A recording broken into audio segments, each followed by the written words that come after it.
Olá, pessoal! Hoje a gente vai fazer aí algumas correções das atividades anteriores, tá certo? Então aí a gente vai começar pela página 11. Vão acompanhando aí junto comigo, tá bom? Vocês vão ver que a maioria das perguntas, as respostas são pessoais, tá bom? Mas eu vou comentar um pouquinho para ver se vocês vão dando uma olhadinha aí para ver se acertaram as questões, tá certo? A primeira questão, lá do capítulo 1 sobre linguagem, pensamento e cidadania, né? Pergunta assim: aprendemos que a linguagem surge da necessidade de expressar a comunicação do homem. Sendo assim, é possível a existência do ser humano sem linguagem, né? Aí você pode aí estar falando que a linguagem é um modo de manifestação da existência. Sendo assim, toda vida pressupõe a necessidade de uma manifestação da sua efetividade, o choro, a fome, a carência, a alegria, o aprendizado, enfim, tudo o que há no homem comunica-se com outrem e com o mundo. Então a linguagem é sim, né, um meio da existência humana, um meio de comunicação através do choro. Então vocês dêem uma olhadinha para ver se vocês acertaram. Espero que sim. A segunda questão tinha um textinho aí, né, que estava falando sobre traduzir-se. A letra A pergunta: quais aspectos da vida em sociedade podem ser percebidos nessa poesia? Né? Vocês leram. Então você vai falar aqui que é o eu, né, o ego, o outro, a alteridade, vida em sociedade e solidão, hábitos e necessidades sociais, bem como a própria condição vital de desenvolver-se com isso, modificar-se e morrer também. A letra B, vocês iriam procurar no dicionário o significado da palavra vestigem, né? Que significa variações, tonturas, desvarios, tá bom? No contexto pode-se inferir vertigem como um sentimento único e mórbido. Então era só para colocar o significado da palavra vertigem aqui. A letra C, assinale as afirmativas corretas em relação ao poema. Né? Vocês iriam marcar aí as 3 primeiras, só não iriam marcar a última, que não tem nada a ver com o poema, tá certo? Terceira, o pronome reflexivo do título se e o poema, escrito em primeira pessoa, levam o leitor a depreender qual é a proposta do autor? Vocês acham que sim ou não? Então, a proposta do autor é o quê? É interpretar a si mesmo. Então, sim, né? Coloquem aí, a proposta do autor é interpretar a si mesmo. Quarta, vocês também iriam procurar no dicionário o significado da palavra traduzir e relacionar aí com o significado do poema de Goulart, né? Então, traduzir, ela pode significar várias palavrinhas: manifestar, revelar, explicar, demonstrar, interpretar e entre outras. Então a palavra traduzir tem vários significados, né? E a relação que ela tem com o poema de Goulart, pessoal, é que que o poema não pode traduzir qualquer coisa, né? Trata-se de quê? Da autoanálise, de uma descrição profunda de si mesmo, né? O autoanálise, ao se analisar, analisar a si mesmo. Quinta questão, tem aí uma tirinha de Mafalda, a qual vocês iriam responder a pergunta: de que forma ela faz isso, né? Que relação o símbolo, qual é a relação do símbolo com a realidade física? E qual é o sentido da crítica realizada, né? Então, nessa tirinha aqui, é como se o pensamento que nós recebemos e acumulamos pudesse ser medido fisicamente. Então, para Mafalda, a sociedade é autoritária ao determinar o que nós aprendemos. Então, essa é a resposta. A sexta e a sétima, pessoal, tá certo? A oitava não era para vocês fazerem.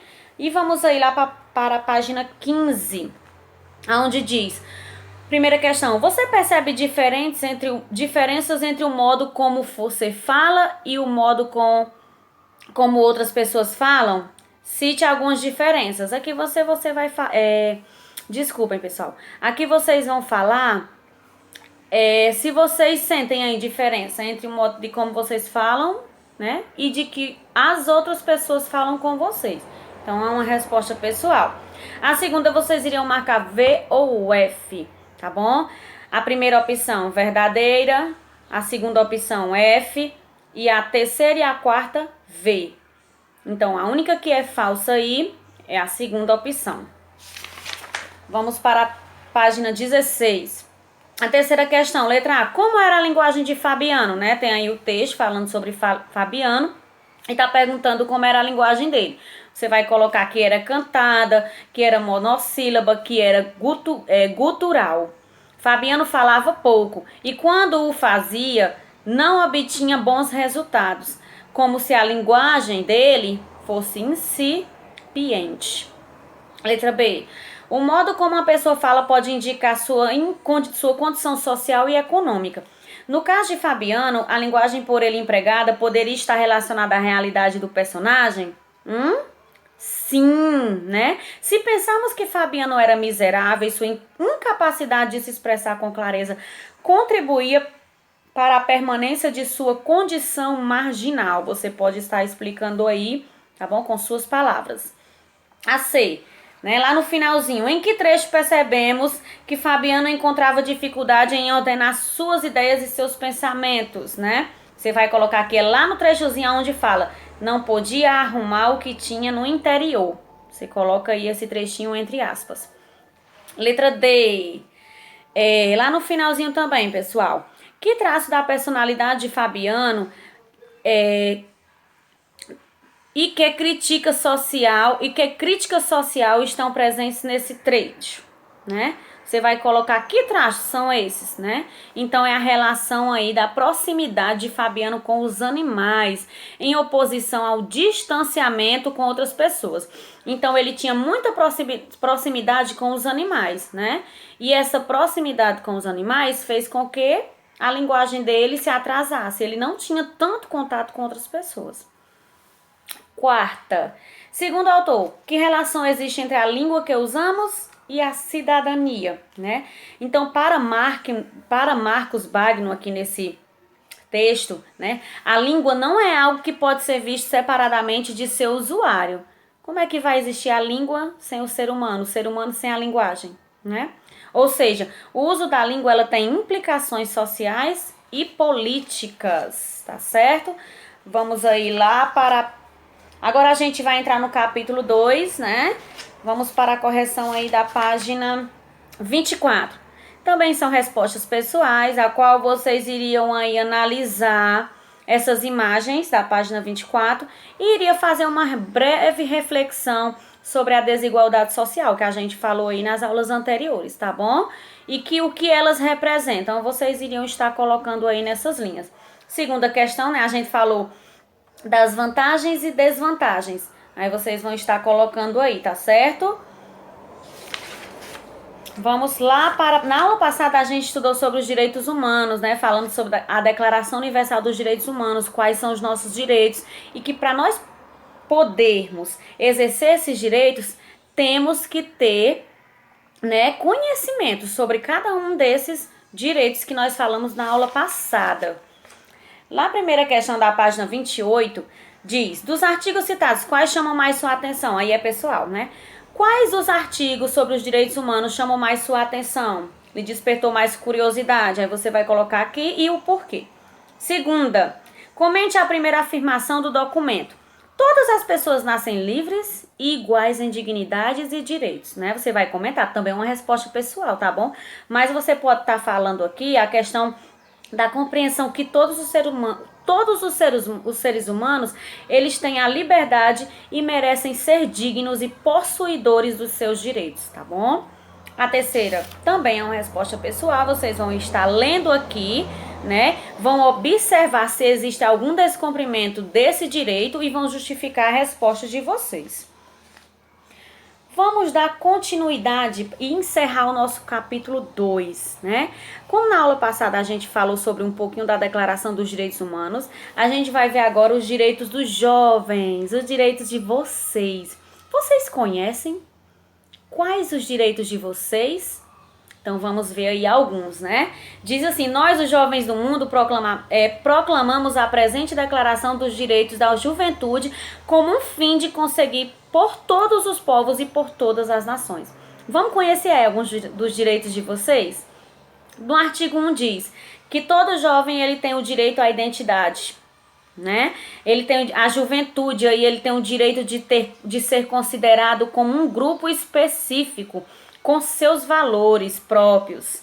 No artigo 2, ele tem o direito à autonomia, né? O direito de gozar por meios de desenvolvimento e de exercer progressivamente as suas responsabilidades. Artigo 3, o direito de amar, né? Ele tem o direito de eleger aí qualquer um dos seus colegas sem discriminação de classe, de sexo ou de raça. Na página 32, o artigo 4, o direito de ser amado, né? O direito aí de ser compreendido e de ser amado por sua família.